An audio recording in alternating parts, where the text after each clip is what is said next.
Boa noite. No programa de hoje, você conhecerá um pouco mais sobre a vida do fundador de Lajeado, Antônio Fialho de Vargas, e vamos resgatar suas principais obras. Ao iniciar a colônia, Antônio enfrentou diversas dificuldades, mas nos primeiros 12 anos de colonização, também conseguiu notáveis progressos. Encontrava-se em Porto Alegre quando escreveu esta carta ao seu primo e sócio João Batista Soares da Silveira e Souza, em 22 de julho de 1867. Informou-lhe que os excedentes de batata, milho e feijão são exportados e produzem para o consumo 5 pipas de vinho, centeio, trigo, fumo e linho, de que fabricam bons tecidos. O que eles mais precisavam eram estradas, um passo sobre o rio Taquari e uma ponte sobre o Arroio dos Moinhos, hoje Saraquá. Fialho de Vargas requeria também 2 escolas, uma para meninos e outra para meninas. A alfabetização das crianças era feita na sua própria casa. Não há documento que comprove esse registro. Mas é de se supor, pois seus filhos se matriculavam em seminários e colégios, o que pressupõe uma alfabetização suficiente.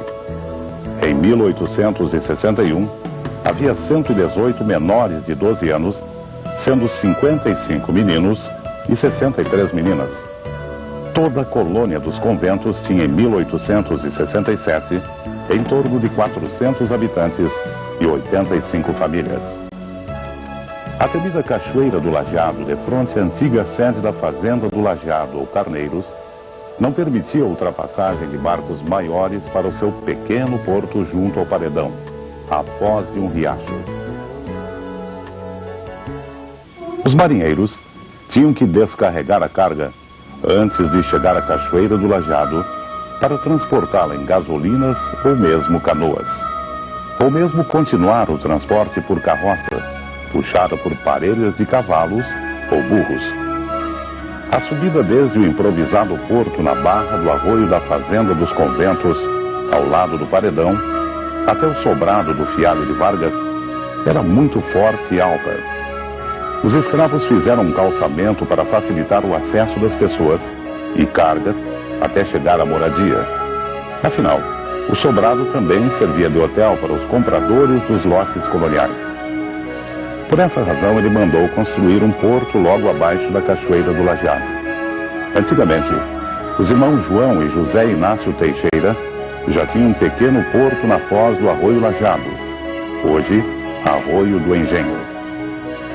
Esse arroio também já foi chamado Oxibach, que em alemão quer dizer Arroio do Boi, pois os carroceiros vinham amarrar os bois junto ao arroio para tomar sua água ou comer pasto em suas margens. Há também quem chame o antigo Arroio Lajeado de Canal do Engenho, pois seu leito está quase todo canalizado, transformado em canal de dejetos industriais e esgoto. O segundo problema a ser solucionado por Fialho de Vargas era uma serraria própria para as necessidades da colônia. A serra braçal para o corte das tábuas era muito lenta. Foi preciso encontrar um arroio cujas águas pudessem ser represadas sem que causasse prejuízo nas enchentes. Por isso, na mesma época, Fialho de Vargas, em 1862, mandou construir na margem direita do pequeno Arroio do Lajeado uma represa. Coube aos escravos cavar as pedras, transportá-las ao local, cavar o alicerce e levantar a represa. Consta que a supervisão técnica dos trabalhos coube Henrique Luiz Jäger, imigrante alemão vindo para Petrópolis, onde ajudou a construir o Palácio de Verão de Dom Pedro II. O obelisco no centro de Petrópolis há um mármore com as inscrições dos imigrantes. Muitos desceram para o Rio Grande do Sul. 8 famílias, como Jäger, Christ, Boyden e outras que se estabeleceram em Mariante, mas a grande enchente de 1858 fez com que o grupo migrasse para Lajeado. Jäger orientou os escravos para cavar o fundamento e assentar as pedras do local no longo canal de água, conduzido até a grande roda de madeira, cujo eixo fazia girar outras rodas com engrenagens e correias, para mover também um moinho de farinha de milho, farinha de trigo, cevada, bem como moer os grãos de amendoim para o azeite necessário aos lampiões. Este foi o primeiro complexo industrial e comercial de Lajeado. Muita gente vinha de longe para serrar toras, comprar tábuas, barrotes, moer cereais ou mesmo comprar farelo para os animais. Vê-se nessa imagem não muito clara que a serraria ficava na parte de cima de onde rolavam as toras. O moinho ficava na parte de baixo. Já com 65 anos de idade, Henrique Luiz Jäger se transferiu para Porto Alegre e seu filho Luiz, também engenheiro, não quis se encarregar da administração do engenho. Por isso, em 1873, o engenho foi adquirido por Felipe Jacó Exel, quando tinha 40 anos de idade, nascido em Campo Bom e falecido em Lajeado em 1900. Tudo junto custou 7 contos e 500 mil réis e mandou fazer uma grande reforma, anexando ainda um descascador de arroz. Em 1882, mandou Exel construir mais um canal e um muro para desviar enchentes. 9 anos depois, Exel vendeu tudo para Pedro Bervanga. O engenho e moinho passou por vários proprietários, pois estava caindo aos pedaços e custavam muito dinheiro as reformas. Em 1900, Emílio Adolfo Schlabitz, eleito conselheiro municipal e presidente do conselho, recebeu a escritura do engenho e moinho, administrado pelo seu filho Augusto Schlabitz, que acabou comprando a propriedade em 1921 e 20 anos depois, a grande enchente de 41 arrasou com tudo. Seu neto Valemar Schlabitz nos contou toda a história. Boa parte do engenho foi reconstruída, mas em 1950 o velho moinho teve que ser desativado, ficando somente o descascador de arroz, o que também foi vendido 8 anos depois. Antônio Fialho de Vargas, lá por 1865, melhorou o porto de Lajeado e abriu uma estrada que ligava o seu engenho e moinho com o porto. Junto a essa estrada, planejou um povoado que recebeu o nome de Santo Inácio dos Conventos. Demoliu seu sobrado em Conventos Velhos, erguendo um novo prédio, o sobrado de 2 pisos, nas proximidades do porto, junto à estrada que ligava o seu engenho ao próprio porto.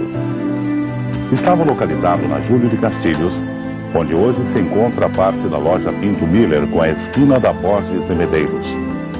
Fialho de Vargas destinou uma área para uma igreja, casa paroquial, escola e praça, dando a origem ao núcleo urbano de Lajeado.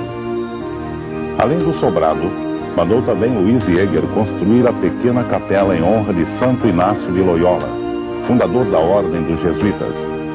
A estátua de Santo Inácio, seu irmão padre João Batista Fialho de Vargas, jesuíta, trouxe de Roma. O povoado foi crescendo e elevado à sede do 2º Distrito de Paz de Estrela em 29 de março de 1875 e 6 anos depois, transformada em paróquia de Santo Inácio, instalada em 31 de julho de 1881.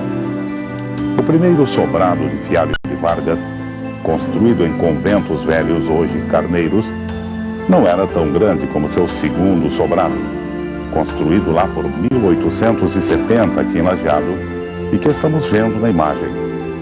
Pelo lado da atual rua Borges de Medeiros, tinha 2 portas e 3 janelas no pavimento térreo e 5 janelas no segundo pavimento. À frente estava na atual rua Júlio de Castilhos com 4 portas e 4 janelas no térreo e 8 janelas no segundo pavimento. Esse histórico sobrado, Fialho de Vargas vendeu em 1885 ao cervejeiro João Zic, com 27 anos de idade, por 2 contos e 800 mil réis. Seu último proprietário foi Matias Rockenbach Filho, mais tarde vice-intendente em exercício, que transformou o casarão em armazém de secos e molhados, salão de baile, cinema, teatro e saraus. O último baile foi em 7 de setembro de 1922, por ocasião do centenário da independência do Brasil, um dia de grande festa, quando foi inaugurado um monumento no centro da Praça Marechal Floriano.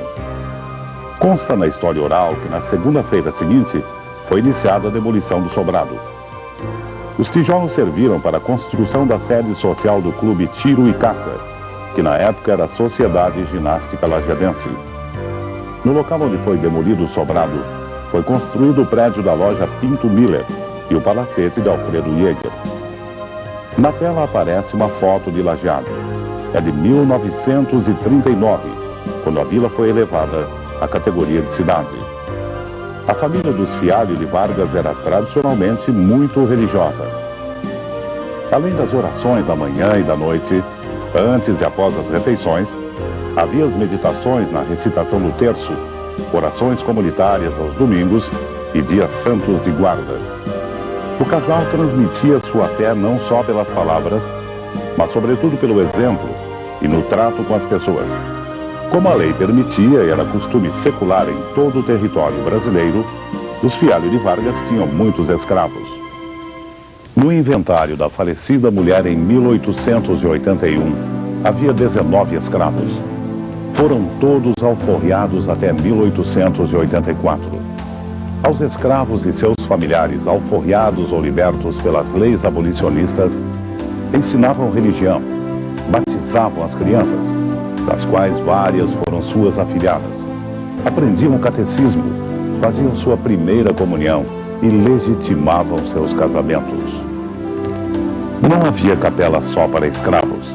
Viviam na mesma comunidade, o que explica não existir em Lajeado tradição de culto religioso afro-brasileiro. Ao ficar viúvo, Fialho de Vargas ficou um tanto perdido. Desentendeu-se com algumas lideranças de Lajeado, transferindo-se para a Estrela. Vendeu seu sobrado em 1885, quando preferiu morar em Taquari, onde havia mais recursos para se recuperar de males e doenças, vindo a falecer em 1895. Fialho de Vargas participou também da vida política. Para o quatriênio 1873-1877 na Câmara de Vereadores de Taquari, foi o sexto mais votado, com 733 votos. Para o quatriênio 1881-1883, foi também o sexto mais votado, recebendo 265 votos em Santo Amaro e 234 em Taquari.